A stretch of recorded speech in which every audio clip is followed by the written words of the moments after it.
So I hope you're starting to get a feel for how the class is going to go, what kind of things you're going to have to be doing. You'll notice that there are 11 units.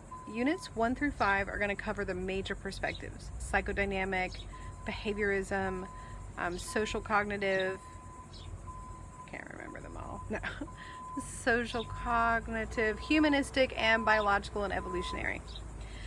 So after those first 5 initial units, then there are several units where we're covering general life topics. So part of the reason why I went without a textbook and I'm trying to make this on my own is because I could not find a textbook that covered some of the really major things that influence us today, besides just the theories from history.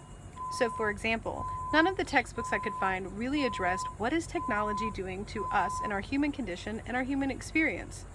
And although that really may not have been as vital to Freud or Adler or Maslow, it's pretty important to us today, where technology is changing so much, so rapidly.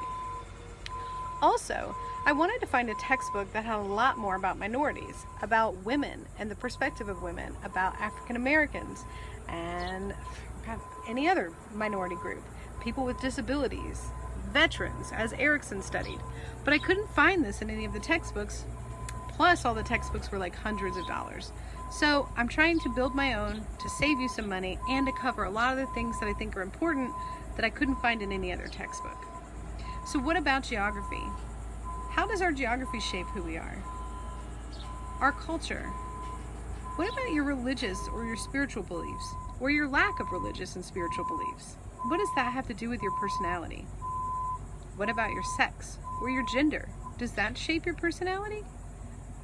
These are things I really wanted to address that I couldn't find in a textbook.